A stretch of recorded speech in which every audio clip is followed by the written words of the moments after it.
having a debate with a very prominent Republican figure in our town. I'm live streaming it just so everybody can see. The full video will be uploaded tomorrow, but I just want to make sure that I can send this to all my friends and teachers and others who can't catch it live. So I'm gonna send it out and let's get started. Okay.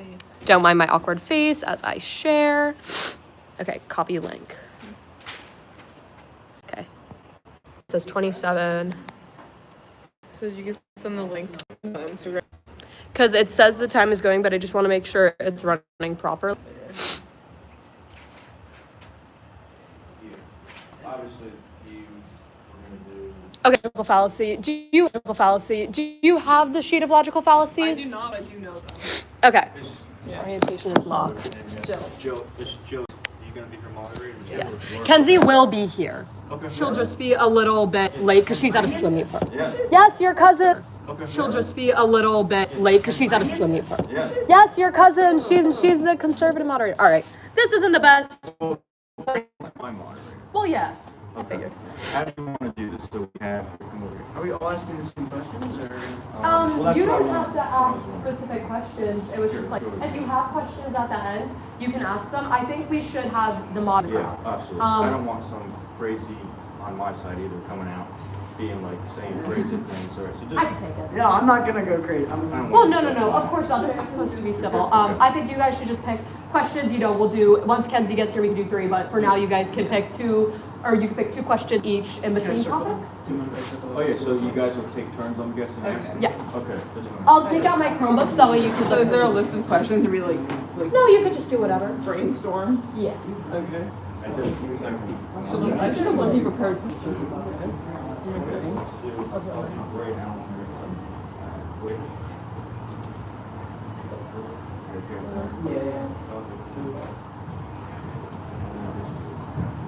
Mike Grande. Mike! Michael Grande. Brayden! What's up, bro? I haven't seen you in so long! I'm Bro, I need to think of questions now. My phone. I haven't seen you this many hours! If I am, Oh wait, people actually joined. Hey guys. like a Sweet 16 going on. Oh no, it's actually a special needs New Year's Eve party. Yeah. Oh, thanks you guys so much for coming. I'm sitting on this side, so if you want to just like assert dominance, make sure there are like seats saved for like the girls are coming. I know everyone's coming. Okay. So can you actually pull up the list of logical fallacies just to show them? Oh yeah.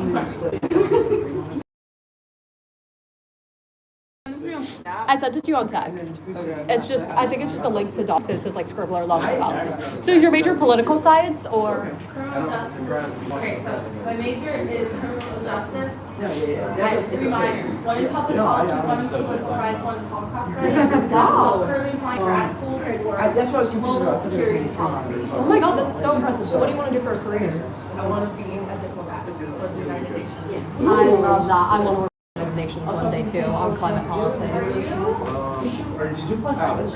I did, but I'm not bad. Jill, are you swapping out with Kenzie when she gets here, or is it just... She's a centralist, and I'm. Sorry. Okay, Yeah, that's okay. yeah.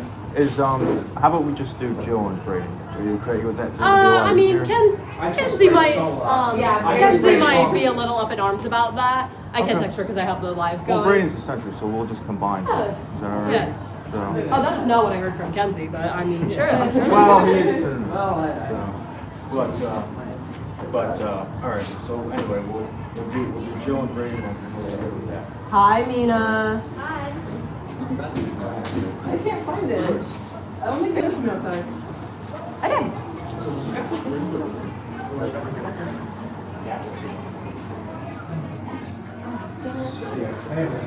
Wait, awesome. Hi.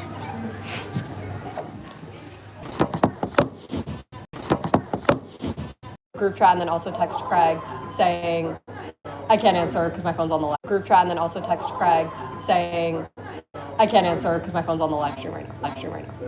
Yeah, we were really good at first. Okay. Yeah, we were really good at first.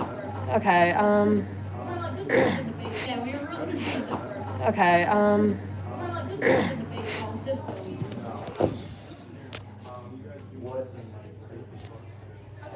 How many people are on the live? One. Well, it's just like random right now. I don't know who's gonna join. I sent it to Caroline because I know her. Wait, is it on your Instagram story yet?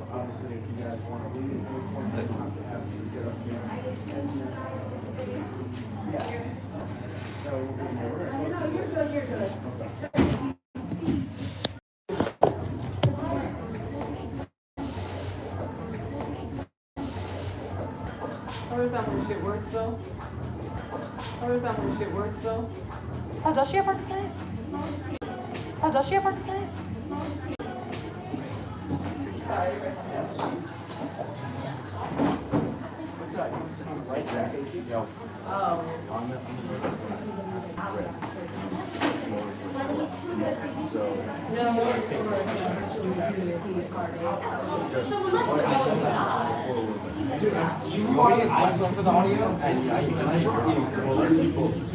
I mean, I could. You just open up like voice. Like you just do. Yeah, I figured. I just hide the.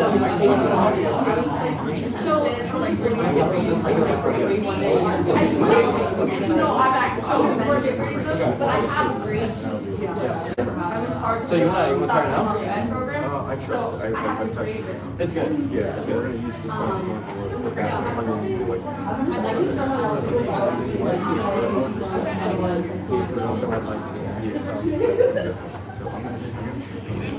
he said he's gonna be late, and he's gonna be late too, so she's not gonna do it.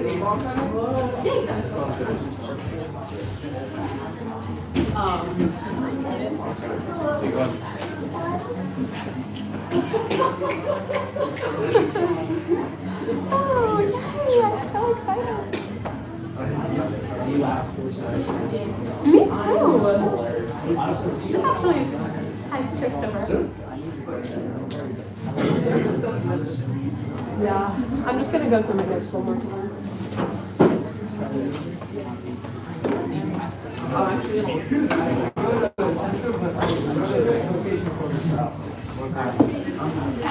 You can sit in the front row. Oh, really? I'm just gonna put this here in case my feet hurt at all.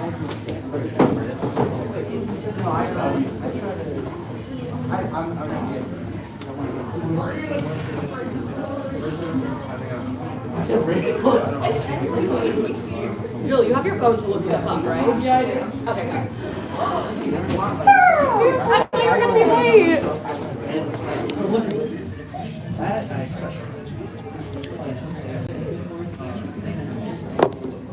Maybe I'll just. I like to.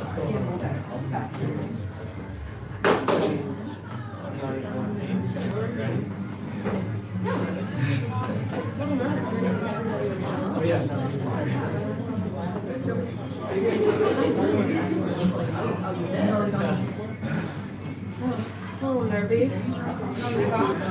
This is great practice. Great practice.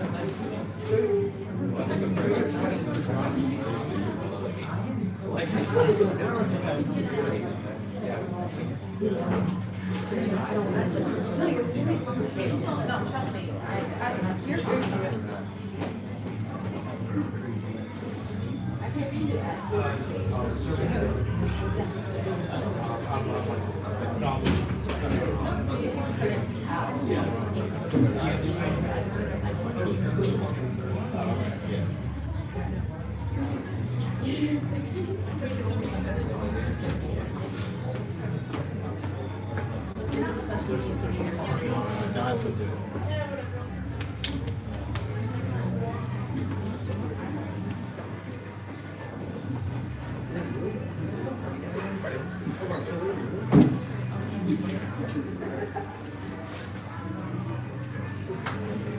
Wait, where'd the girls go?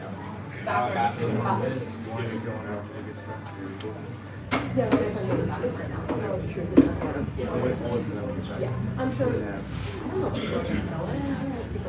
I don't know if people- People are unexpected. Say the question for me. Elementary education.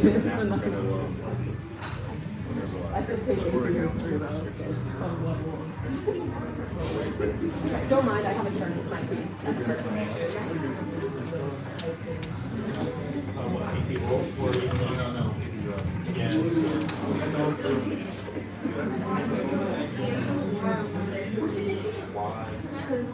Lacey Randall, and Romeo was just there. And I was Yeah, like, doesn't feel like she was farming and stuff. bro, I just want to just work there. Did you have Lacey? Did you have a real? No, I just know who he is. I love that.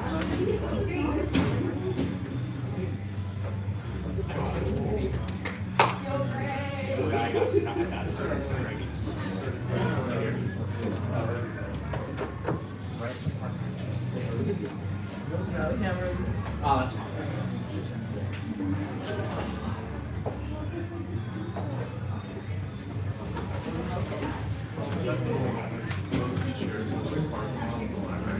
Yeah, that's what you want to say.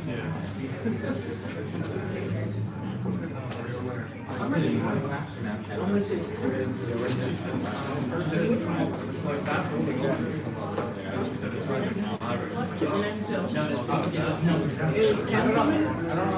She might be here, so she might have just end up sitting to the side. She's gonna be like 30, 45 minutes late. Okay. Yeah. Because she has a supposed to tonight. Alright, do you want to introduce yourself? I have a thing, I just said my name is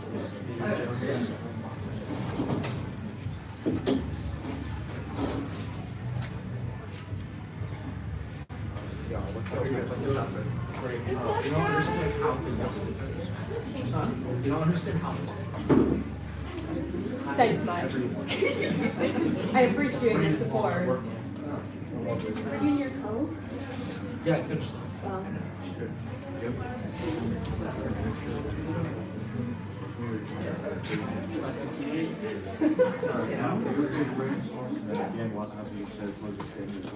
Are there certain questions you want to ask? Oh, Joe, do you mind if you pull up all the rules on your phone? I said, yeah. Just say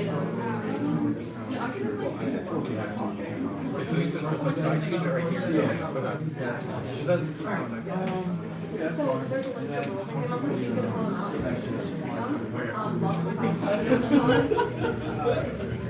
Yeah, like I figured I could say. Well, yeah, so she's gonna read it to the screen, so no watching policies, no point adoption, no calculation of point adoption, no insulting each other. You want me to do discussion, or you guys like, do you guys pledge to do, you know, this is this, and make sure you're not this. Because I have stuff, each participant will have 3 minutes, whatever. Yeah, I think that one of us needs to talk for longer, than can I talk for longer? Yeah. Yes or no, I'm not going to more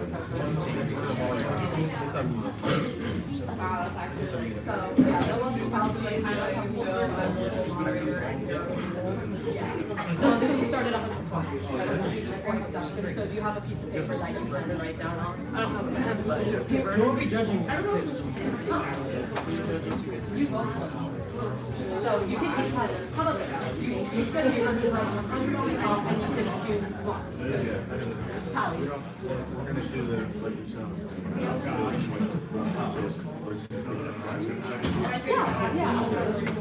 She's just gonna go over yeah, she's just gonna go over so like, everyone like know what we're looking for, you know, to prevent anything from Yeah, I'm gonna open up this, right? You're gonna open up, introduce yourself, say your spiel. Okay? Alright, the first topic is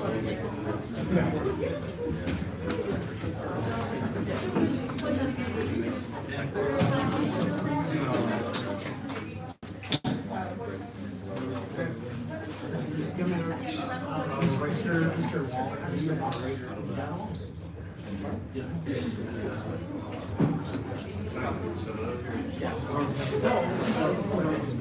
Yes, you will.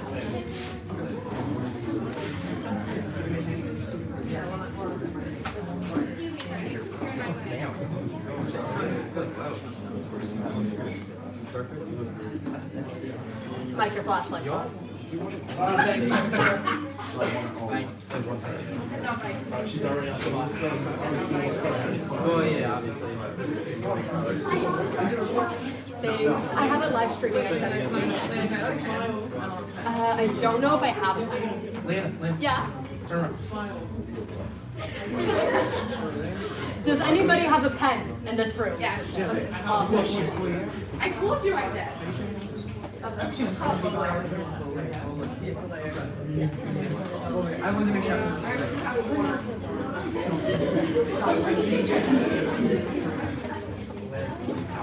Are you going? Is this going to be You can take a piece of that computer paper just so you can write everything down. I'll do that.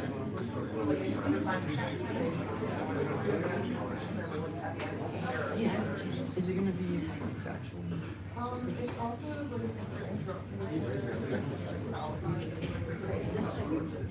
Also, you're free to take your phone out, so I would recommend so you can look up sources and stuff just to fact check. I'm ready. Okay. Grab everyone's all right, everybody, we're gonna get started. Go ahead, Jack. Good evening, everyone. My name is Braden, and I'll be moderating tonight's debate.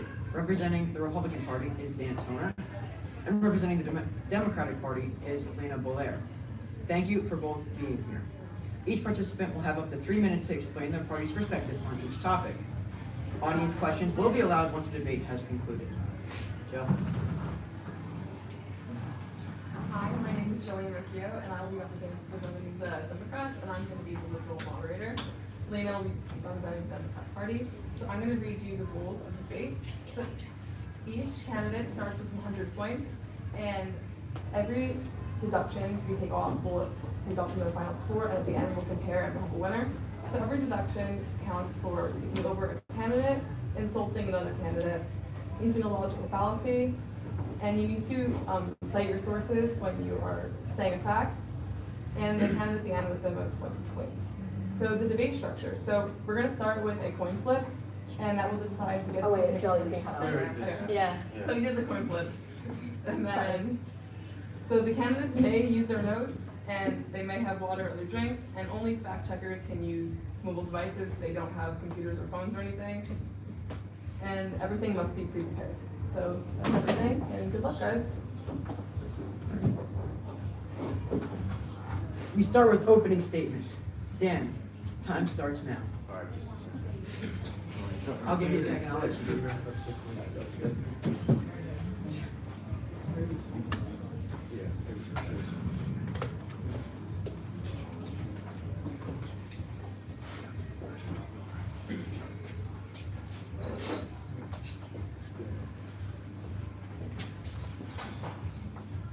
Are you good?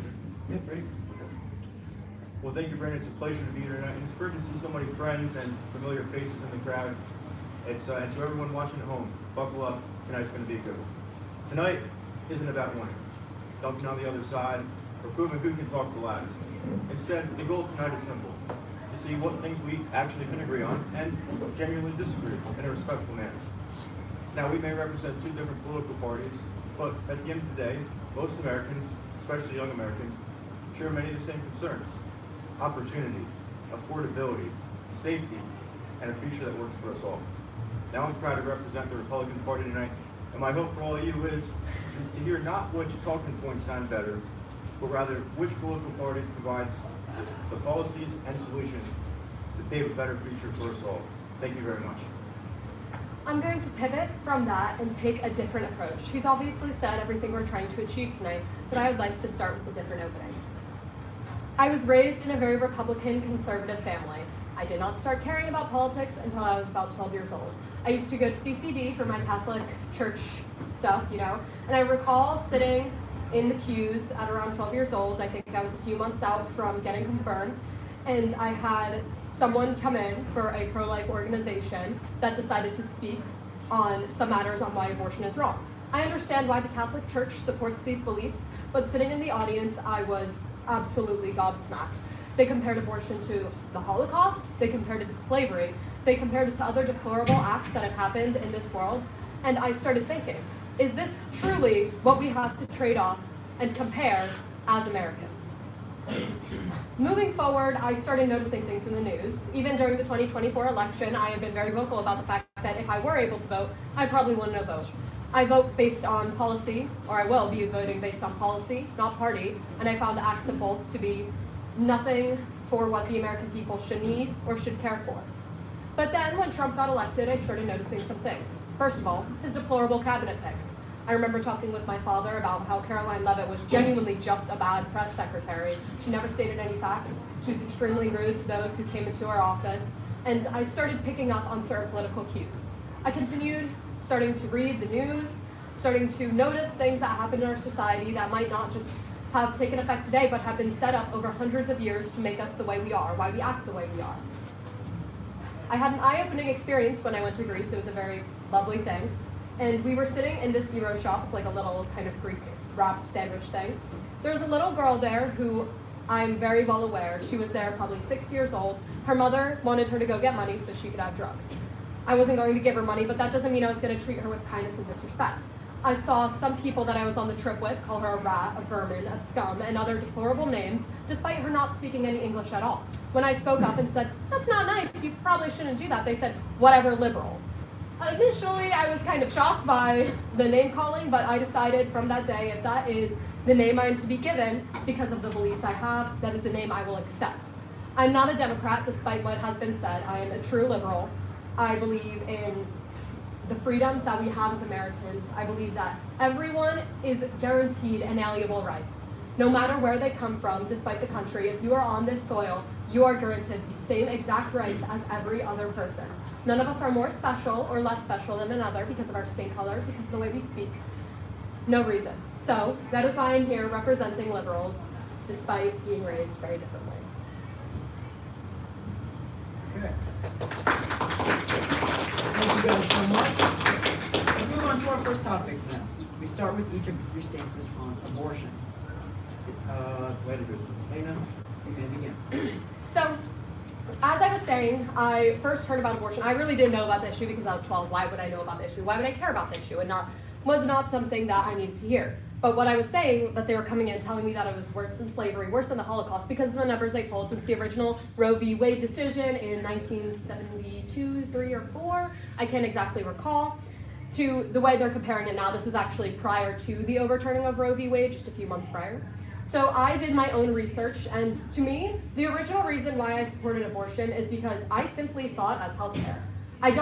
I would never get an abortion. I will say it here, I will say it now. I would never get an abortion. I don't know if I could take the mental strain, I don't know if I could hold it. But that does not mean that other individuals do not want or need one. In fact, a lot of arguments that I have heard come from, life starting at conception, many of them coming from religious beliefs. Of course, I'm religious. I picked up a Bible, I read all the verses, and from what the Bible supports, it claims that life starts at first breath. Not like it matters, because in America, we do have freedom of religion. So, of course, this is unimportant. But I found that many of the things Republicans do to, hate on abortion is claim that there is such things as late-term or late-stage abortion, say that this is harming someone who's basically about to be born. But instead, I did some research about the gestational age for abortions. I found that if a fetus has a gestational age of 6 weeks or less, there's about 40% chance that the abortion is happening then. If it's 7 to 9 weeks, it's another 39 to 40. 10 to 13, around 14 to 15% of abortions happen at this point, and 14 to 15 weeks, about 3%. 16 to 20 weeks is 1.5 to 3%, and 21 weeks or more is 1 to 1.1%. These are the rulings that are making it seem like we have to propose a legitimate bill for a post-birth abortion ban. I hate to break it to you, ladies and gentlemen, that's not a thing. It's called infanticide, and what they're likely referring to is a type of post-birth abortion, which is referred to as D&E, which is dilation and evacuation. It happens post 21-week gestational age. Mind you, a fetus can survive out of the womb, I recall, starting 21 weeks or later, but it has to have, obviously, extreme medical help. It cannot start breathing on its own until about 26 weeks. So I did some research, and I found that many politicians claim that fetuses will come out of this procedure alive and that doctors are literally slashing and killing them. Of course, that's not true. I found, and I couldn't exactly get an exact source for this, but it says a CDC analysis. This was cited in a Democrats for Life of Colorado paper from 2003 to 2014, found about 143 fetuses survived abortion, post-birth abortion, or whatnot. and many of them did not make it because you cannot survive outside the womb on their own. Furthermore, even after that, I looked into reasons why people might have to be pushed to have abortions so late in the process. A lot of it is due to time. All right. I'm sorry. Yeah, you can go. All right, thank you so much, Leyna. Sorry. Dan, let's hear your response, please. Well, first off, I just want to say, Leyna, I think you make a lot of really good points, and thank you for bringing up a lot of those things. You know, too often, especially members of my party, can be, for lack of better words, way too divisive. And to be honest with you, I really don't have a definitive stance on this issue. What I can tell you is, I kind of break it into two different parts. The first part of it is, I definitely do think it's a little bit of a tricky situation, because not only is it controversial, but it's also important, and to many women in the audience can definitely agree to that. The part that I think that's important is first of all, to me it sounds a little bit cruel, right? That's the first part. The second part of it is, it's a human being at an earlier stage of development, created in the image of God. And what I can tell you is that, to me, the wording and sounding of it might sound a little bit worse. Now, on the flip side of it, I think I can agree with a lot of things that Leyna that you just said. Not all of it, but what I do agree with you on is that I don't think the government has the right to tell people what to do with their bodies. Now, if we go back 6 years ago, which it's crazy now, I can't believe we could say that 6 years ago it was COVID. If we go back 6 years ago, people were forced to take back vaccinations that really they might not have wanted. And those vaccinations were forced in order for them to go to work. And to me, I can, in a sense, agree with the term my body, my choice. Because yeah, I don't really think the government has a right to tell people what they want to do with their own bodies. I like to take a little bit of a different approach and call it individual liberty. So I believe there are a couple of things that maybe we can talk about, and a lot of times we can agree on a lot of things. But what I can tell you is that there's certain things that we're going to disagree with and certain things we are going to agree with. And for that, I just want to say thank you for coming out and saying these certain things. I know it's hard to come out and say controversial topics and things like that, and for that, I just want to say thank you. So that's all I have to say about that. My thing is kind of like both sides. There's certain things I agree with it, certain things I don't agree with. And that's my stance on abortion. To be honest with you, I don't have enough information nor do I want to make a decision now to whether I want to support something that would tell a woman what they can't do with their body, but at the same time, the government, I do not believe, has the right to tell people what they can and cannot do, period, end of story. So thank you very much. Mr. Jenner, I really appreciate your stance, but we're not talking about vaccination. We're not talking about government-forced vaccinations. We're talking about abortion. This is a different reason or issue entirely. One thing I can tell you about government intervention with abortion and Planned Parenthood, one argument that I have heard is that people don't want their tax dollars going to possible spending on abortion. So I went on the Planned Parenthood website, found out what they spent their services on, and the money they receive from the government. I recall I wrote somewhere that it is between $500 and $700 million generally for each year. So I found that, hold on, sorry. Okay, so Planned Parenthood uses 51% of their funds for STI testing and treatment, 24% for contraception, 12% for other reproductive health services, 5% for cancer screening and prevention. This also includes breast exams and pap tests, and only about 4% of their spending goes to abortion services. And on top of that, due to the Hyde Amendment, there is only a few things that you can do to actually get your abortion paid for. One, rape or incest. It has to be reported federally to the government, which can also be a reason why late-stage abortions happen because they can't get it reported and cleared in time for them to be able to get these services paid for. And actual health reasons, like if you're going to die or be severely disabled after birth or because of any reasons. Obviously, there are a lot of things that can go wrong with pregnancy. But your reasoning is not anything that aligns with the true issues behind abortion, or why the government isn't telling anybody that they have to go get an abortion like they have to go get a vaccine. Never said that. Right, but you compared it. Well, hold on a second. So I think you just made a really good point.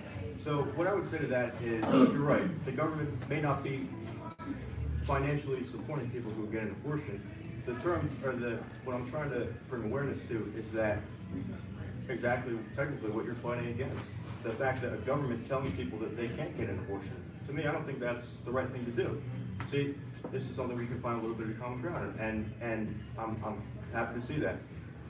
The part that I really want to highlight is the fact that I do think personally, I would never want to see that happen to a baby. I think they deserve a chance of life. That's my personal opinion. Now, for me to sit here and tell other people what they have to do, I don't know if I necessarily agree with that. So, really good point there, and so thank you for bringing that up, and I'm glad we were able to clarify that a little bit. So, as I mentioned, I recall about 80% of abortions, or almost 90-ish percent of abortions, happen before 10 weeks.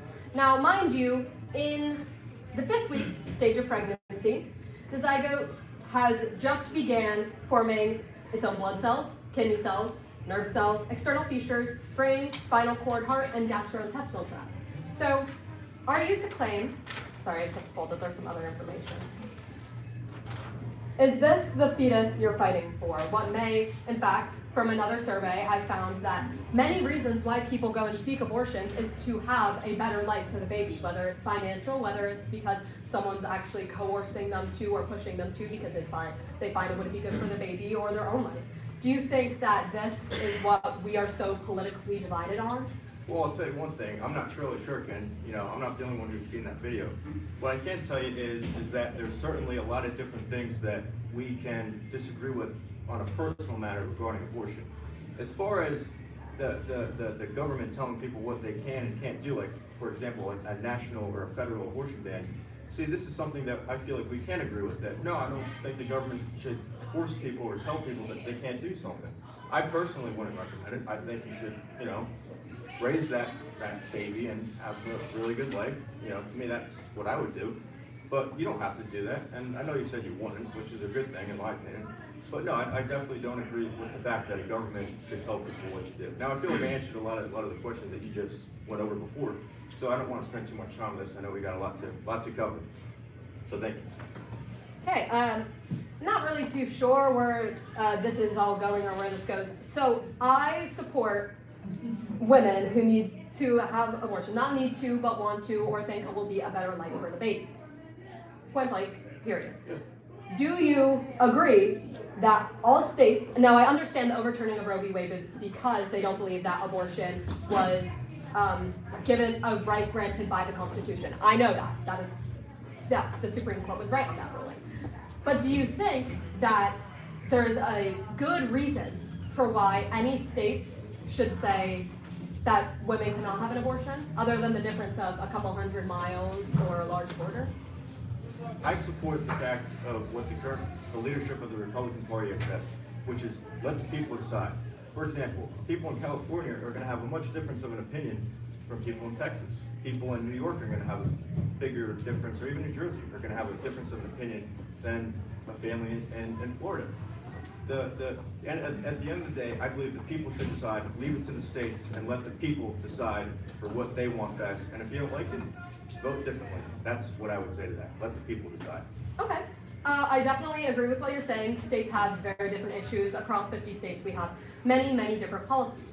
I recall seeing a statistic in my AP government class, and someone can fact check this, that over 70% of people support abortion, but not over 70% of people vote Democrat or Republican in certain states, oftentimes because people vote for policy, not party. So let's just say, as a whole in America, more people support abortion rights. Why do you think that, once again, no one's getting forced to have an abortion, so why should women in Texas who might need one, who might have to push the abortion later because they have to travel across state borders, spend more money, stay in strange towns, why should they be treated any differently than, say, a woman in New Jersey? Well, I think you just brought up a really good point. I think the fact of the matter is that, people do have a difference of opinion, especially, people in California who, obviously lean a little bit more to the left. And you brought up a point before of Republicans supporting abortion. I've met plenty of Republicans who are in favor of pro-choice. Jack Ciattarelli, the former governor candidate for New Jersey, was pro-choice. Now, we might have some difference of agreements on a couple of things, and I'd be more than happy to sit down and discuss policies that we could map out as far as what we could put in place, pass laws. But at the end of the day, I'm going to stick to my guns on this and do what I feel is right. Is let the people decide. That's my answer, and that's at the end of the day, that's what I support. So let the people decide. Like I'm saying, I'm not exactly getting a definitive answer. If you were to let the people decide, then shouldn't all states just have the freedom to abortion if someone needs it? Then Well, I just answered your question. People in Texas have a difference of an opinion of in California. Now, California has, freedom. They allow people to get abortions. In Texas, they have laws that state otherwise.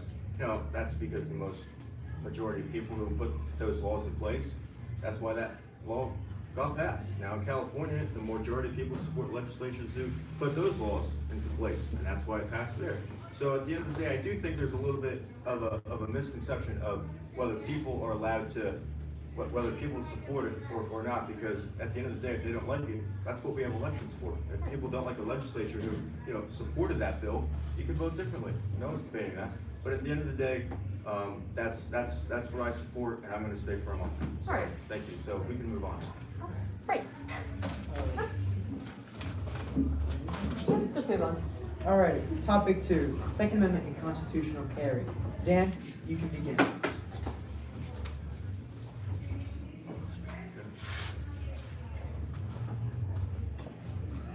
Well, there's no question that New Jersey has some of the strongest gun regulations in the country. A well-regulated militia is deemed necessary to the security of a free state. The right of the people to keep and bear arms shall not be infringed. These are the words we read in the Second Amendment. Now, Democrats have made clear that they don't support the Second Amendment right. In fact, according to Gavin Newsom's proposed 28th Amendment, they want to strip our Second Amendment rights away. Now take this, 29 states of our union support the Second Amendment in its full capacity. We call them constitutional carry states. Any member of the public, 18 years or older, is allowed to purchase and carry a firearm without a permit, openly or concealed. That's what the Second Amendment states. Now, Republicans are pro-Second Amendment all the way because we don't believe that citizens should have to beg the government to exercise their right. Thank you very much. Yeah, I mean, I do understand that the Second Amendment's existence. I have no plan on hoping that someone takes it away. I understand it is our right as Americans, but I'm just going to start here with a hypothetical question. Very hypothetical. If you had owned a gun, or if you already do, I'm not too sure, would you give it up if that meant there would not be a single gun death in the United States each year? This is an absolute question. No one will be bringing guns across the border illegally. Absolutely no one gets killed due to a gun death. Would you give up your gun? Well, I feel like when we're talking about deaths as far as certain freedoms, I think that we have the freedom to own a gun. Now, whether what somebody does with that, that's a people problem. That's not a gun problem. What we have in this country is not a gun problem. I want to make myself very clear. We have a mental health problem. You see, for too long, people have been misguided by the concept of firearms. You see, back in the 1970s and 60s, people would have gun clubs in schools. People would bring their guns into school, people our age, into school and would, talk about guns, go over certain things. I think that's awesome. But at some point in time, that got away. And people started to change. And we saw a lot of that with social media. Now, to be honest with you, social media has its pros and cons. A lot of times when you're flipping through the headlines or flipping through social media, and I don't want to take up too much of your time, but at the end of the day, it's divisive, and it changes people's opinions on things. And we have a mental health problem in this country, not a good problem. So to answer your question, yes, if it costs a few people to do certain things with guns because that's their own problems, to have the freedoms that we have, to fight a tyrannical government, then absolutely 100%. So you would not give up your gun if it meant that not one single person would die? No, absolutely not. Absolutely not. Well, that's definitely interesting. So, I mean, I guess we could just look at some. Now, once again, I'm not against guns. Maybe I'll own one day. I don't know. I don't really have a reason to own one. I don't hunt or anything. But I would like to point out homicides per 100,000 in G8 countries, which includes, for those who don't know, the United States, Italy, Canada, United Kingdom, Japan, Germany, France, and Russia. So most of the developed world. The United States has 3.2 gun-related homicides per person, per 100,000 people, as compared to the trailing, which is Italy, with 0.071 gun deaths per 100,000 people. Now, furthering my research, numerous studies have shown that the higher rate of gun ownership has in fact led to higher rates of gun deaths in America. Correlation, causation. I understand what you were saying is, you know, we have a mental health problem in this country. I do not disagree, but one time when we were talking, this little info for the crowd, when I said, I think we should just have sturdier background checks on guns, no one should be able to own automatic, semi-automatic, certain kinds of firearms because you don't need them.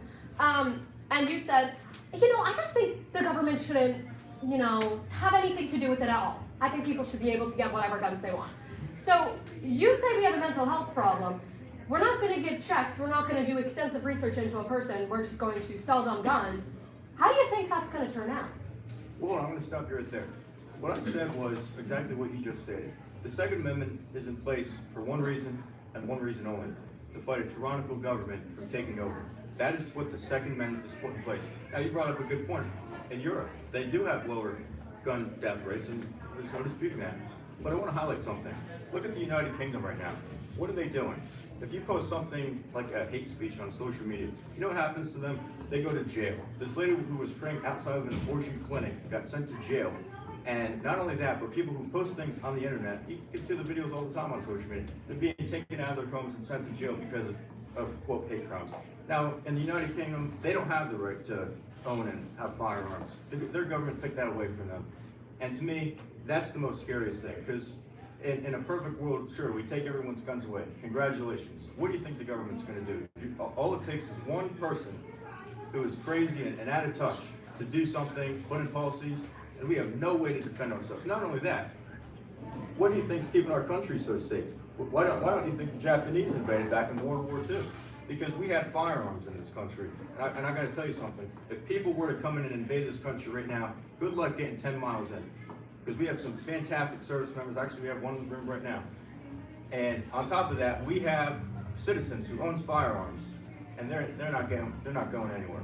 And so I just have to say that if it means a couple people doing a couple crazy things because of the mental health crisis that we do have, to own a firearm, I would absolutely 100% be 100% in favor for people having any form of gun, including automatic. So, first of all, I understand the problems with Ripper, and guys, I'm going to come out and say, I'm not a fan of the British or the English. They've done some horrible things, never apologize. All right? We'll just start there.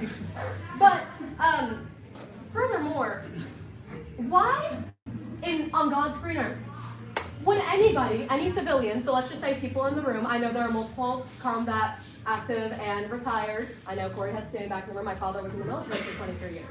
Why does anybody need an automatic weapon? Well, hold on a second. What does the government, what does the military use? Does the military use automatic weapons? Yes, they do. If the world comes to an end and the government chooses to do something crazy, we should have equal amount of firepower to defend against a tyrannical government and military from moving in, if it ever happens. I don't think it ever will, but if it does, we need to have the ability to defend ourselves in whatever capacity is necessary. So you would say, what if I had lots of mental health problems? What if I, hypothetical, I would never do this because I'm not insane and deranged and a horrible person, decided to get an automatic weapon, and, you know, let's just say I went on to school grounds. I have an automatic weapon on school grounds. What if I was a deranged, terrible, horrible person and I shot a bunch of people? Well, I think you bring up a good point. There are certain instances in this country where people do terrible things, and there's no disputing that. And that's why we need to do more to help those people and help the mental health crisis in this country. But one thing I really want to highlight is the fact that, you know, once again, we have a strong military, which I'm very proud of. And if they were to ever, you know, be influenced or told what to do, just, you know, to follow orders, you know, we need to be able to have the defense to not only protect ourselves and our family, but the future of our country, to preserve that freedom, to preserve our Constitution of the United States, and to do those very things. And in order to do that, we need to have our Second Amendment right, which unfortunately, from some of the talking points you're saying, and members of your own of the Democratic Party, they are trying to strip away from us. Do you know what the 28th Amendment proposed does? Oh, yes. You do? Still not a Democrat. Okay, well, I'm just saying you support a lot of the policies. Now, the 28th Amendment wants to take away so-called assault weapons. What do you think that's going to do? To me, I can never support such a thing. And I do wanted to say something right now. I think that the fact that we're having this conversation is a good thing, because we're not going to agree on everything. And I want everybody in this room to know that. And it's okay, because for too long in this country, I feel like we've grown so much more divided than we actually are. Because we don't have to hate each other for having a disagreement. So I do just want to come out here, and I've said it before, I'm going to say it again. Thank you for bringing up what you believe in, because it's important that we do these things, and I really do. I really appreciate that, even though we disagree. Okay, so I understand you've already said that practically some gun deaths must happen to preserve our Second Amendment rights. I'm just I'm a little bit up in arms. I don't want to be controversial here. I'm not saying it's right. I'm not saying I support it. I understand it was a horrible thing. Charlie Kirk once said the same exact thing. We all know what happened to him. Very tragic, very sad. So when everyone is going online and posting about how horrible and tragic it is, and why would anybody ever do such a thing, do you think that perhaps if gun laws were stricter in America, that may not have happened? Yeah. Absolutely not. What I would say to that is this. I think if Charlie Kirk was standing here right now, which by the way, I know plenty of people who have known the guy personally, and I just have to say this. I think that the fact that he was taken from this earth, a truly amazing man, the fact that he was murdered in such a terrible, terrible way, if he were standing here right now, it's the exact same thing he would say, just like he did on that stage, which was, people deserve the right to the firearm regardless of if it means something bad happening, and including if it meant that. And that's exactly what he believed, and that's what I continue to do in his legacy, absolutely, 100%. I'm really just trying to wrap my mind about it. You're saying that if people were allowed to own guns in this country, what if the victim was your mother, your father, your sibling? I don't know if you have any. What if it was someone close and personal to you? If it was someone close and personal to me, I'd be pretty upset. I'd be pretty angry. Are you really, really, really, really sure you're willing to make that sacrifice that way, just in case we might have to rise up against a tyrannical government? Reminder, I'm not saying we should have guns taken away. I'm just saying that some of them, like automatic, semi-automatic weapons, are very unnecessary. Well, I think you're being a little hypocritical there. So you don't want to take people's guns away, but then you just go and say you want to take automatic guns away. So what is it? Now, what I would just say to that is, the fact that terrible things happen in this country is a truly sad and bad thing. And again, there's no disputing that. But the fact of the matter is that in order to preserve the freedoms that we do have, certain things do happen. And for those things that do happen, we need to find out solutions to solve them. Mental health. Why aren't we doing more to solve the mental health crisis? I'm very advocated about that, especially to members of my own party, and I'm okay with that. But why aren't we doing more to help them?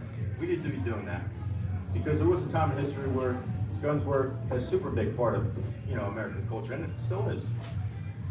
At some point in time, we went wrong, and when did we go wrong? When the social media came in. Where did we go wrong when we stopped trying to help the people who needed help with mental health disorders? We can, of course, look into doing background checks, but we have a lot of background checks in now. So what are we going to do? It takes like a month for somebody to get a firearm, and then you got to wait another month. So there's definitely certain boundaries we have to put in place. But at the end of the day, we can always find solutions. We can always, work to get more background checks. And at the end of the day, that's my stance, and that's what I believe in. I mean, I'm sure if someone really wanted a weapon, they could wait. We all wait for things. We all have to have patience. I don't think anyone should be able to, if this is what you're saying, then please let me know, and if not, please correct me. Someone should be able to go into a gun store, minimal checks, ID, things like that, pay for the gun, walk out with it. Is that what you're saying? Well, hold on a second. 29 states already recognize this phrase. It's called a constitutional carry state, which, by the way, a lot of Democrat states have too. Vermont, New Hampshire, Maine. This isn't something new. Now, it's not normal here because we're not a constitutional carry state. You can still get your permit, which, I would absolutely look into doing, which I will do when I get to the right age. But at the same time, this isn't something new. This has been going on for years and will continue to go on. What I'm advocating is this. The 29 states recognize what you just stated. Let's make it 50. End of the day. That's what needs to happen. The Second Amendment is very clear, and that's what I support. Okay. So that's all well and dandy. I understand constitutional carry. Since it seems we cannot come to exact consensus, I just have one last question for you. What do you need to do, or why do you want to have a gun? Hold on a second. Who's saying someone's not going to come in right now? Who's saying someone's not going to go down on the street to do something? Do you really think that if someone were to come in, even in school, why do you think we have armed guards for? You know, that's a good thing. We need more of them. If someone were to come in right now, unless there's, you know, of course, someone who's concealed now, but no one's going to do anything. We're all sitting ducks. We need to have the right to defend ourselves, especially in our cities. Look at, you know, some crime-ridden cities. You know, if something happens, you should have the right, which we do have. Some people just put more rules and regulations over it to hide it. But we need to have the right to defend ourselves. We need to have the right to protect ourselves and our family. That's what we're advocating for, and that's all I'm advocating for. So at the end of the day, I think we can find some consensus on certain things. Obviously, we have a little bit of a different perspective, and that's okay too. So thank you for that. Yeah, I mean, if self-safety is truly the reason why you believe we should have a gun, and you probably don't agree with me on this, I don't see why it should be a problem for us to be able to wait, you know, hold up for a minute, take the necessary time needed for background checks, because at the end of the day, you know, the day you turn 18, you can go apply for a gun. You'll probably live in your parents' house for at least 2 more months, be able to acquire that gun, and then go live on your own. There's your self-defense. So, to me, I just find it unnecessary, okay? I find it unnecessary. I understand the need for self-defense, and I do stand behind that. Maybe I'll own a gun one day in my house for self-defense. But, honestly, I don't think automatics, semi-automatics, anything, you know, up in arms like that. I don't know that much about individual guns. I'm just not a gun person, don't want to go to a shooting range, you know, it's not really my thing. Of course, I'm not pushing that onto you, but do you really think you need to go to that length just to protect yourself? Well, do you really think criminals have to go to the length to steal things? I think they do, because it's proven that they do. If you're in the store, cash registers get robbed. If you're walking down the sidewalk, your wallet might get stolen, and things like that. Or something even worse might happen. So yeah, that is my stance, and I respectfully disagree. I'll just leave it at that. Now I know we got a couple more things we got to get to, so I don't want to hold up the crowd. So thank you for that. All right. Thank you guys so much. Let's move on to topic 3: immigration in sanctuary states. Let's begin with you, Dan. Oh, me, okay. Yes. Well, there's no question that sanctuary state policies are bad for public safety, bad for the rule of law, and bad for taxpayers. Let me be clear. Opposing sanctuary states does not mean opposing immigration. You see, for too long, the misconception is that we have to be against anybody coming into our country. And that's simply not true. The argument that I would make is you have to do it legally. You see, take this. If you were at Six Flags Great Adventure and you were waiting online, and all of a sudden, which by the way, you're waiting there a long time, and all of a sudden a bunch of people came in and cut the line. I don't think that's fair. I don't think you'd be very happy about that. All we're saying is there's a process. Come into this country. Millions of people have in the past, including, I'm sure, all of our bloodline has. I know for a fact mine has. But you have to do it legally. Do it the right way. And at the end of the day, that's what we're advocating. So what's the solution? Well, Republicans in New Jersey have 2 solutions that I feel are very important. Number 1, we need to revoke all sanctuary state policies. This would allow law enforcement to do their job, work with federal agencies, and get a lot of the people who need to be waiting in line out. Now we can look into doing it the right way, or you want to say not deporting them with their family. Sure, I'm all for that. We don't have to be all, you know, super gung-ho about it like sometimes the media makes it look like. But what I can tell you is that it has to be done, because New Jersey Assembly Republicans estimate that $7 billion a year go to funding illegal migrants. That's a fact. NewJerseyAssembly.com. That's where you can find it. At the end of the day, it's as simple as that. We have an affordability crisis in New Jersey, and we're going to get to that in just a minute. Look, this is money that we're wasting that should be spent on citizens, taxpayers, people like us. When we go to a job, we have to pay taxes. When we go to the gas pump, we pay taxes. Why is it that somebody who cuts the line, cheats the system, gets these same rights that we have, when they're not even participating in the same system that we all are? The next part of that is we need to revoke all driver's licenses for illegal immigrants. How is it fair that when we go and take our driver's test and do all these things and wait a long time and do everything the right way, these people just come in across the border and get these things for free? And to me, that's not right. Because if you want to participate like a citizen, you have to be a citizen. And that, at the end of the day, is what I'm fighting for. At the end of the day, that's what my party is fighting for, and I will never apologize for that. So thank you very much.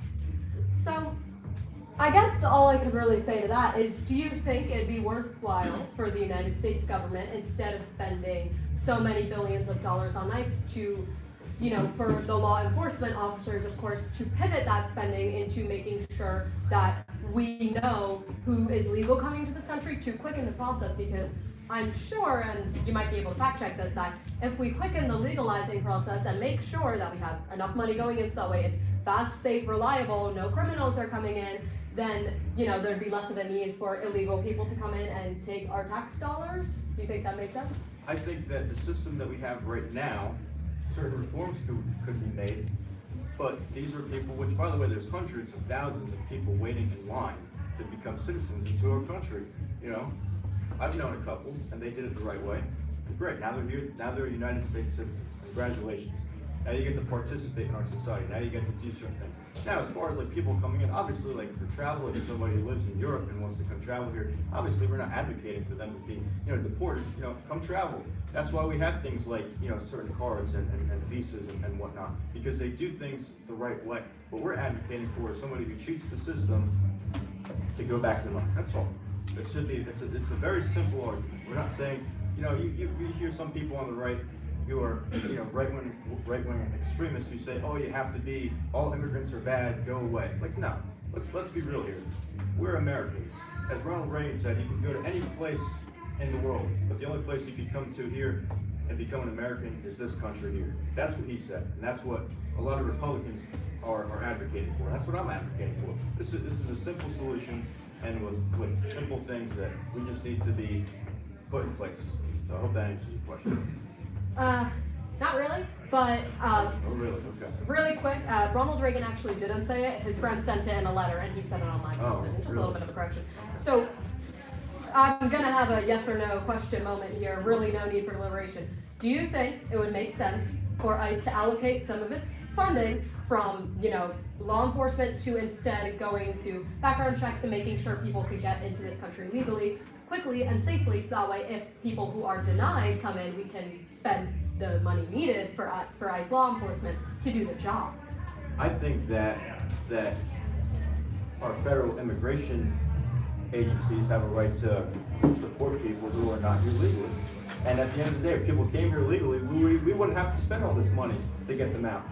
But now that they did, we'd have to spend that money, and extra money. And that's another thing. There's a financial side of this as well. This is costing us, these people coming in, it's costing us a lot of money, which I don't think it's right. Wait in line and wait your turn. So I'm just gonna move on. Still not really getting an answer. For the things that are saying our sanctuary state, I actually have a list of what the Immigration Trust Directive says. This is from the Attorney General of New Jersey. Here are some things that immigrants cannot, or what our law enforcement officers cannot do in New Jersey. Most of these I find rather reasonable. New Jersey police officers cannot stop, question, arrest, search, or detain an individual based solely on actual or suspected immigration status. They cannot ask the immigration status of any individual unless doing so is necessary to the ongoing investigation of a serious offense and is relevant to the offense under ICE or under investigation. The New Jersey police cannot participate in ICE's civil immigration enforcement operations. They cannot provide ICE with access to state or local law enforcement resources, including equipment, office space, database, or property. New Jersey correctional officers cannot allow ICE to interview individuals detained on, or cannot allow ICE to interview individuals detained on criminal charges unless the detainee is advised of his or her right to a lawyer and signs a written consent form. They cannot continue to hold a detained individual arrested for minor criminal offense without certain prior convictions past the time he or she would otherwise be released from custody simply because ICE has submitted an immigration detainer request. New Jersey prosecutors cannot attack a witness's credibility at a trial based on his or her immigration status. They cannot seek pre-trial detection of an individual based solely on his or her immigration status. And New Jersey's law enforcement agencies, pursuant to Directive in 2019, all NJ law enforcement agencies were required to develop procedures to assist victims and witnesses applying to T visas and U visas, which provide special immigration status for those cooperating with law enforcement investigations. Do you think all those are rather reasonable and provide every single person who steps on this ground what we would say, should say, are the rights that we should be granted as human beings. Any person who is not a citizen of the United States of America who crosses over the border without any form of, card or process that they went through is an illegal immigrant. Now, according to U.S. law, they're illegal. They need to go out. They need to wait in line. Now, for people who go through the process of getting their, visa card or whatever you want to, go through or call them, then absolutely, they went through the correct process. They have a right to participate in the system that they worked hard to enter. I'm asking yes or no, is this reasonable or not? Well, I don't think you can make up the yes or no question. I'm giving you what my opinion is, and that's exactly what my opinion is. Now, if you don't like it, that's okay, but that's my stance. Okay, so that's fine. I'm really just looking for an answer to the question, so I'm not sure if I can go on. I have nothing else to say. You won't tell me what I need to continue this conversation, so I think we can just move on. If that's what you want to do, sure. I'm just trying to understand what your topic is. I have a list of rights Oh, I heard given you. to immigrants and obviously Americans. We all have similar rights. Mhm. Do you think that these people are rewarded human rights that we by Americans say are human rights anytime they step on this soil? Of course, I mean, we're not sitting here saying that people are, less of a person for coming here, but it's according to the United States law, they are illegal. They're not supposed to be here, and they need to default, and they need to participate in the system that everyone else is participating in. It's as simple as that. Yeah, absolutely. Okay, And I there agree we with go. you on that stance. That's really all I needed to know, just to make sure.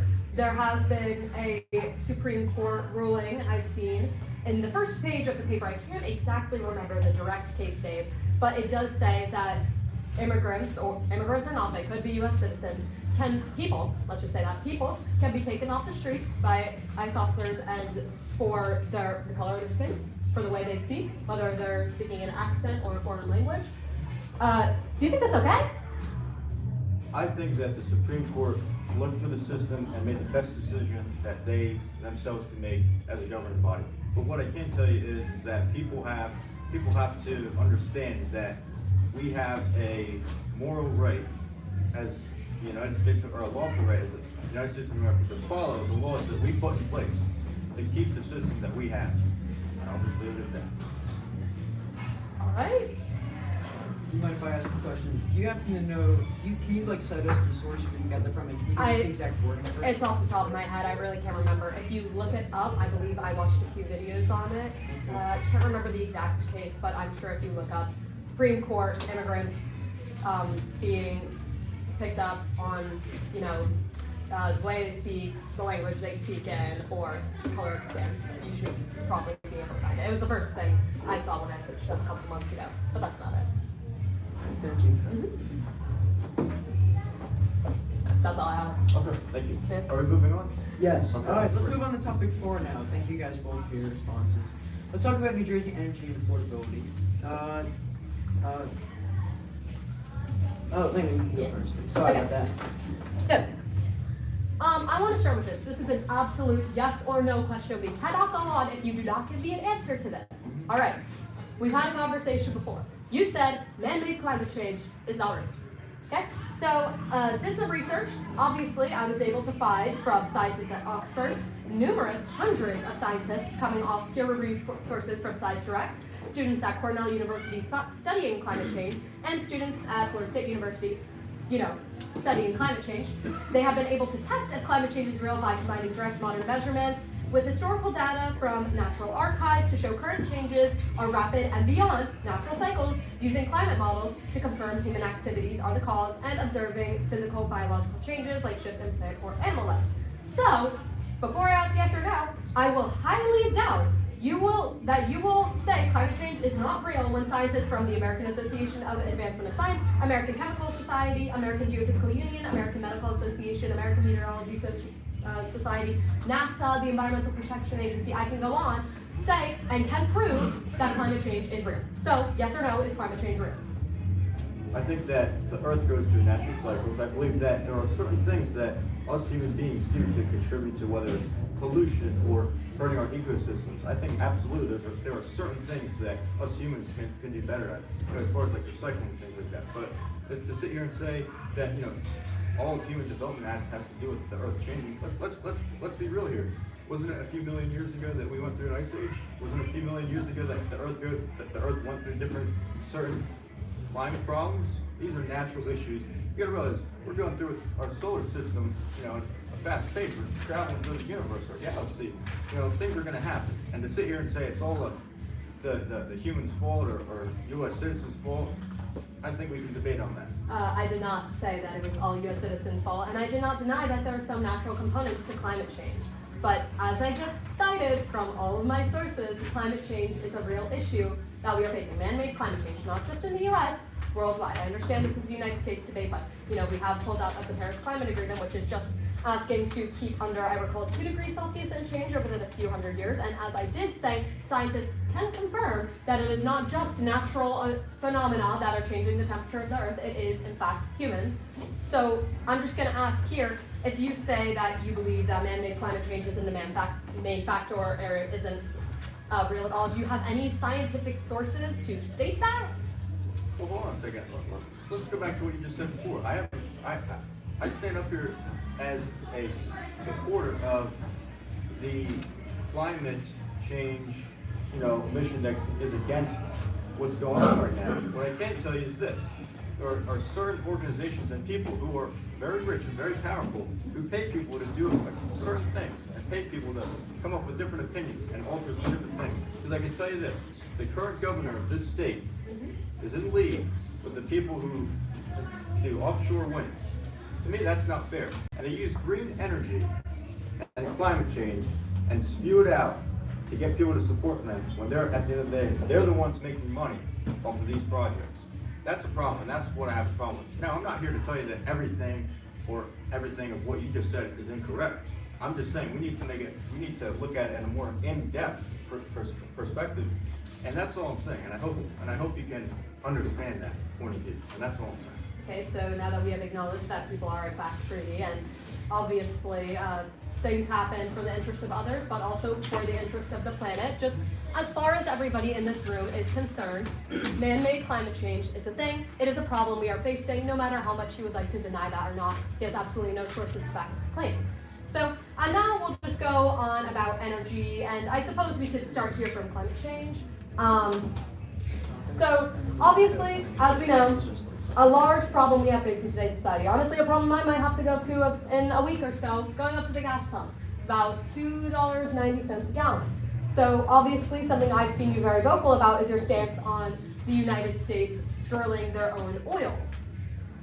So what happens when we run out of oil? Well, hold on a second. If you want to ask questions, you have more to say. No, what happens when we run out of oil? Yeah, what happens when we run out of oil? Well, I'm not up here disagreeing with the fact that there are other alternatives, and I want to be very clear on that.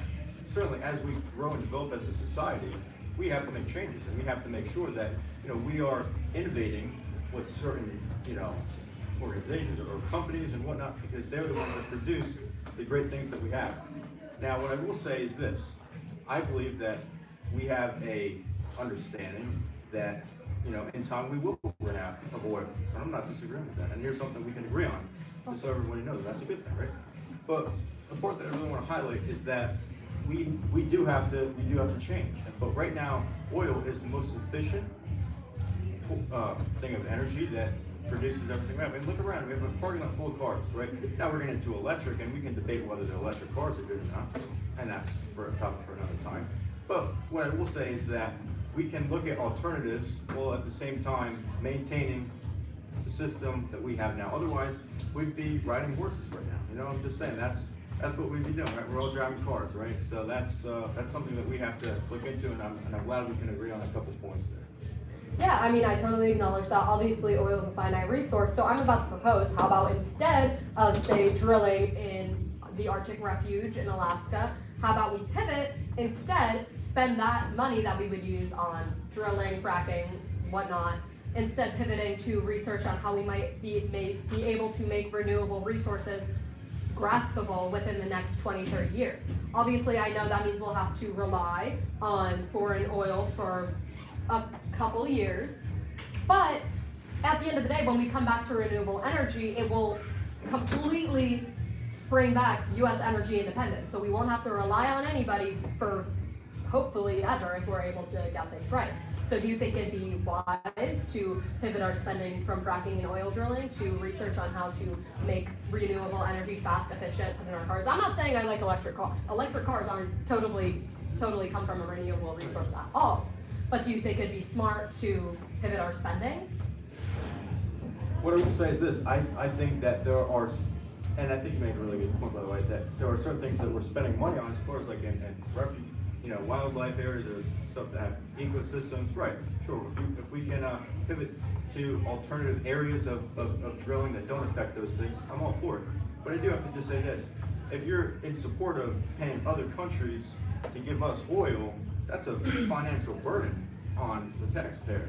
Now, I just want to let you know that we are spending a lot of money to find alternatives and working with other countries, United States government subcontracting, companies that they are finding other alternatives. The problem is, and the thing that we really need to crack down on, is that certain companies are being paid the amount of money, it's all going to administration, and that by the time that the money is left, with the money that's left, nothing's getting done because all the money is paying the CEO or the administration. So what we have to do is this, we need to go directly to the source itself. We need to figure out solutions and ways that we can develop these different alternatives without having to use wasteful spending. Because at the end of the day, we're going to be, according to you, paying other countries to import money, which is going to cost us a fortune, and then spend more money on companies that won't get to the root problem. It's a never-ending financial disaster, and I can never be in full support of that. What I would be in support of is continuing what we have now, cutting the wasteful spending where we are researching, and going directly to the source, so that way we are making money through exporting our oil, and using the money that we get from exporting and finding alternatives. That's a capitalistic standpoint, and that's exactly what I would be in favor for. So I think we can find a couple of disagreements there, but have the same overall goal in the end. So I think we can agree on a couple of points there. Yeah, absolutely. I mean, I understand people can be greedy, even if they think it is for the greater good, whether it's for renewable resources in any sense. If you didn't know, gas and oil companies, four of the major ones actually, Shell, Chevron, BP, and ExxonMobil, had profits of over $75 billion. And they keep plenty of oil in store, so either way, neither places are going right with spending money quickly, reliably, or sensibly. So I would say it'd make more sense for us to quicken the production of us finding a good renewable resource. We have a lot of very smart people in this country who would be willing to do it. And honestly, I understand what you're saying about how it costs more money for us to import oils because we're giving money to the administration and we're giving money to rich CEOs and billionaires who already have the money. But do you think that we can achieve that before we run out of oil, before we run out of oil in our territory, before the earth gets too hot? Because as you know, drilling oil in fact does increase carbon emissions, which in turn makes the earth warmer, whether you believe it or not. Okay, what's your question? My question is, once again, wouldn't it be more sensible for us to hasten the production of finding renewable resources instead of taking oil out where we have absolutely beautiful wildlife parks, refuges, protected land? Don't you think it'd be more sensible to kind of avoid those areas? Because we can get oil from many places. We can find people who can find renewable energy quickly, or maybe not quickly, but quickly in the span of the amount of time we've been using energy since about the 1800s, when fossil fuels started popping up. Wouldn't it make more sense to kind of avoid those places that cannot be replaced instead of oil, which could be replaced with renewable energy or could be found in other countries which have abundant, vast areas of literal nothingness that we're taking the oil from? Well, look, I feel like I just went over this before. I am completely in support of finding other areas to where we can domestically, be domestically independent, energy independent. I'm totally okay with that. The part that I am against is the fact that we have to pay other countries, because we're going to be spending more money. We can do it ourselves. And listen, I don't want to take up too much time on this. People got things to do, so let's get going on this. But what I would say is we can do alternatives. We can make changes. I think we can agree on a lot of different points. Where my standpoint is we have to do it domestically, energy independence, export for money, and use that money to invest in other alternatives. That is what I would be in support of. Okay. Are you aware of how much time that would take? Well, look at what we're doing now. We are energy independent right now, thanks to our president, and I'm completely, in support of that. So it's no different than what we're doing now. What we can do differently, again, is finding those alternatives and using the money we're making not only from tariffs but from oil exporting and defining those alternatives. So I hope that answers your question once again. Okay. How about this? What is the type of energy you think that we would benefit from pivoting to right now? Well, look, I'm not a scientist. I'm not here to tell you what I personally think. What I would tell you is this. There are a lot of very smart people out there who are able to find these solutions. And those are the people that we need to be going to. As far as, what I think is right, from my understanding, the Japanese have been, investing in propane and whatnot, whether that works great or not, I don't know. I'm not an expert in that. But those are things that we can find a difference in. Those are things that we should look into doing. And I would be in complete support of that. You know what?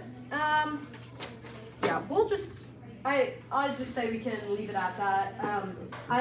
I'm not exactly an expert scientist. I've only been taking, science and environmental science classes and engineering and all those things up the wazoo that may, tell me information about what is happening in this country, what is happening to our energy. But what I'd like to just leave this topic on, the United States cannot take more oil drilling in many locations. We will lose some of our most beautiful biodiverse areas because of it. I understand there are a lot of downsides to many other kinds of energy, and that's why I think we should be able to pivot to finding renewable resources fast and quick. And just one more thing, don't worry guys, climate change is real. That's all I have to say. Thank you. All right. Are we ready to move on to our next topic, or do you have anything more to add to it? Well, I just like that. Okay. Well, let's talk affordability. Democrats have controlled the state legislature for 25 years. The Democrats have controlled the governorship for 3 out of the 4 previous administrations. And now they're going to be getting another 4 years. So what do they have to show for it? Well, New Jersey has some of the highest property taxes in the nation, which I'm sure we'll be getting to in a few minutes. The cost of living index in New Jersey is 115. That's 20% higher than the national average. This is a problem. Republicans have a solution. So what's the solution? Well, in my opinion, to lower our electricity bills, which by the way are nearly $300 a month, is simple. Number one, we need to take New Jersey out of RGGI, the Regional Greenhouse Gas Initiative. This would save New Jersey over $500 million each year. Number two, we need to expand nuclear energy production right here in South Jersey, including right here at Oyster Creek in our town. Three, we need to end the sales tax on utility bills, which will save ratepayers nearly $400 each year, and I believe on gas bills as well. And number four, we need to end the electricity conservation charge on utility bills as well, saving ratepayers nearly $500 a year. By doing these 4 things, we can once again be on an affordable track and work to lower not only the cost of living in this state, but find energy that will not only use for exporting, but provide for the citizens of New Jersey. That is my solution, that's my opinion, and we can now move on to the All right. For our 5th topic, we're going to be discussing taxes. Leyna, would you like to begin, please, for us? So just a few things I found. I'm not all up to date on my economic stuff, but you did choose a topic, so I did a little bit of research into it. Obviously, New Jersey taxpayers, it seems we paid about $51.84 billion in taxes collected in fiscal year 2024. That's just New Jersey alone. And New Jersey also received $22.2 billion in federal funding. That's a lot of money. New Jersey is very expensive to live in. I'm well aware. I'm well aware that the property taxes should be going down. I'm well aware that, in fact, I agree with you on this, that we should not have sales tax on our energy, on our gas. But I think what we should really pivot to is not necessarily taxing the rich more. I don't believe in that. I believe we should be taxing them their fair share. No one in this room, unless I'm unaware of someone's billions or millions that they have stored in their pocket, is paying any more or any is almost could be paying too much as compared to the people at the very top. Musk, Bezos, Buffett. They pay less than $1 billion per year. This is because they have a lot of their assets tied up in stocks, in assets, they put into charity work, things like that, you know, typical billionaire things. But instead of that happening, this is more of a national solution, of course. I propose that we make sure that we can put in measures that would tax the assets, tax their wealth growth properly, because in reality, if we were able to get the tax dollars that they should be required to pay, it would solve many issues. New Jersey would get more money. All states across the union would get more money, and we'd be able to solve many issues. It would, let's see, it could $3 billion, like Elon Musk should have paid in 2014 to 2018, those 4 fiscal years. He only paid about $500 million instead of the $3 billion that he actually was supposed to. It could have instead provided free community college for over 1 million students. It could have provided students with universal school lunches. It could have brought clean water infrastructure to projects in cities like Flint. And it could have had significant boosted child tax credits or even affordable housing grants. So I'm not exactly proposing that the sales tax should go up. I don't believe the middle class, people like all of us in this room, should be paying any more money than we already do. We pay a lot of money. I'm very well aware New Jersey is an expensive state to live in. We have to pay to go on the beaches, people. Really? We pay taxes for that. That shouldn't be a thing. But what I propose is a national solution that instead requires the people, the top 0.01%, to pay their fair share, just like the rest of us. Brandon, is it my turn now? It is, yes. It is, okay. Yes. Yeah, that's it. Well, look, we have a property tax problem in this country, or in this state, and it's not a small one. It's a crisis. According to the Tax Foundation of the United States, New Jersey has the highest property taxes in the nation.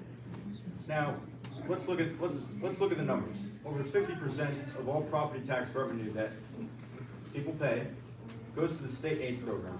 Now, in 2008, Democrats passed the School Funding Reform Act. Now, what that did is it takes the money that the state takes from each town's property tax revenue and redistributes it, but not evenly. And that's the problem. You see, look around. When you go to school and you look at the ceilings, we have some severe problems, and there's no mistake in that at all. But how is it fair that a city like Newark, who spends nearly $25,000 per student, when yet Lacey can only afford to spend $12,000 per student? It's not fair because the money is not being distributed equally. Now, maybe if we had some of that money that they decided to take away, we could fix a lot of the problems that we have, and there's no disputing that. Now, so what's the solution? Well, the solution is very simple. We need to repeal the current school funding formula. By repealing the school funding formula, we can pass a new formula which will give an equal amount to each zip code, which will then, in return, allow Board of Education and school districts to pay for an equal amount of money for each student. By doing that, we can not only lower property tax by nearly 20%, but also fix the current school funding formula. Those two problems, those two solutions will redirect those two problems that we have in this state. Now, just going off of something that Leyna said before, we definitely do have an issue in this country with people, maybe getting a lot of money. But the problem is this.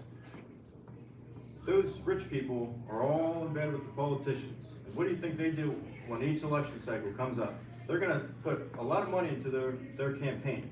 And I'm not saying it's not on the Republican side either. But what I can tell you is this. It's never going to happen because they're not going to allow it. They're going to put a lot of money into congressional campaigns in order for them not to do it. And there's a lot of Democrats, mostly Democrats, who like to talk a lot of things, but when it comes to voting, they like to do other things. Now, we can certainly look into putting together solutions for, having people, a new tax work out for these, people with a higher net worth. But I feel like they do have a higher, tax burden than a lot of people. They pay a lot of taxes compared to like people like us. So with that, that's my stance on that. And I'm happy to deliberate, and I'm glad we were able to find somewhat of a consensus, especially regarding the beaches. I think that's a terrible thing. We pay taxes. Let's get free beaches. I think we can both agree with that, right? Yeah, I absolutely agree with that, and I definitely.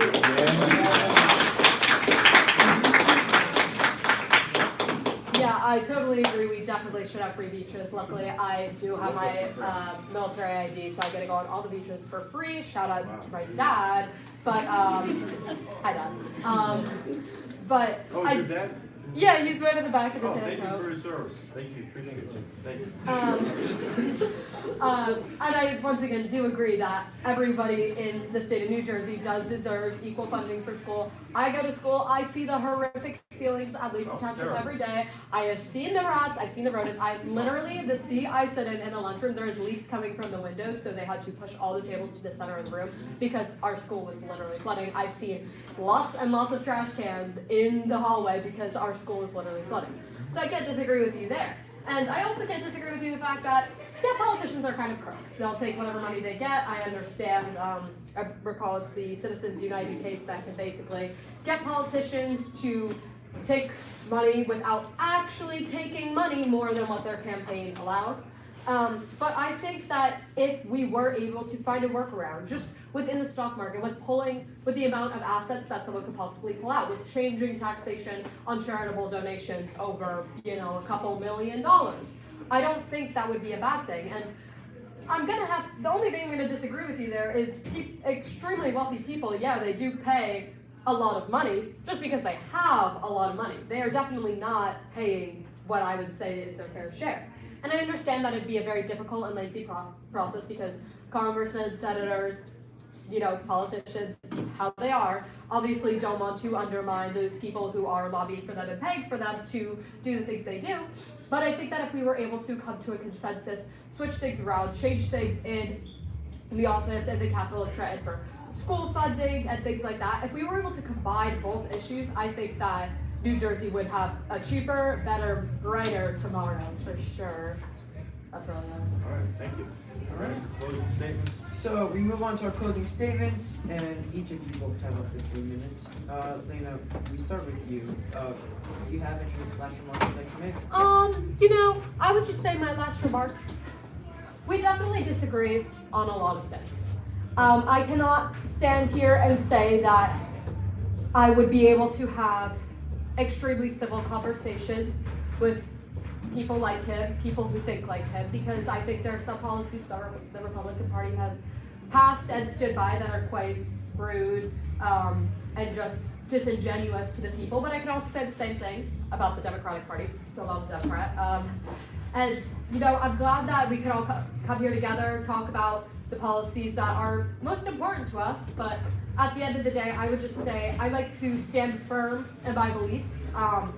Just a few remarks on, some things that Dan has said in the past, how woke our school system is, and other things like that I don't think are all entirely necessary and are things that I wish we could have talked about it today, but those topics got cut out, unfortunately. So, I guess I'll just leave it like that. I'm so happy that so many of you guys came out to support both of us. I know a lot of my friends aren't even involved in politics, but I read this excellent article on Substack, which is basically just liberal Twitter. Love it the most, right? It's about how not caring about politics is not caring about yourself. It's not caring about your future. We all are going to walk into a huge affordability crisis in the next 10, 20 years as we want to afford houses, So I think that these kinds of issues are important to look at from an equal perspective and solve today. Whatever it may be, amending laws, amending the Constitution, I think that we all have important things to say and everybody's voice matters. That's all.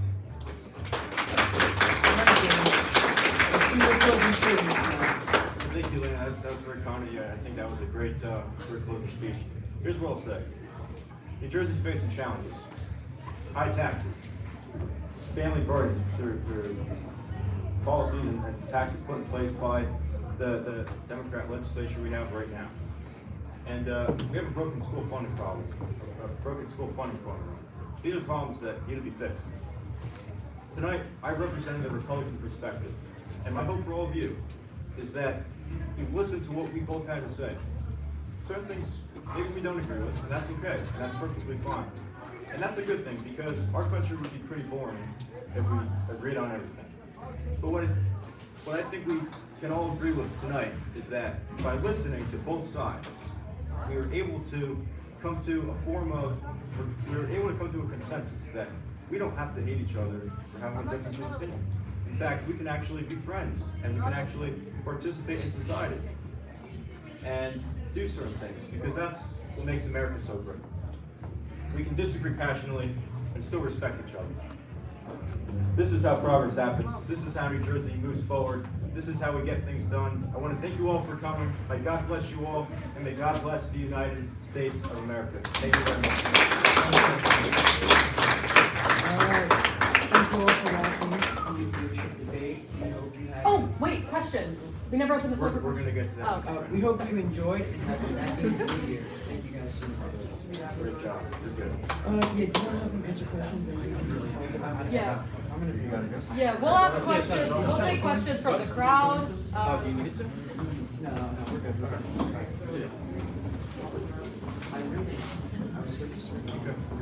So we'll Great be. job. Great job. Yeah, great job. We'll be taking questions from the crowd. We'll be taking questions from moderators. So this should be wrapped up in about 15 minutes. Well, yeah, it doesn't have to take that long, whatever. Yeah, It's like, what yeah. questions? Do we have any questions from the crowd at all? Okay. Yeah. How'd you go? Any questions from the people at the middle table? I don't think so. Yeah, I don't think there was. All right. Thank you everybody for coming. I really appreciate it.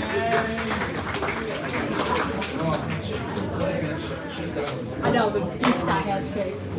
Oh, it's probably the YouTube live stream. Aw.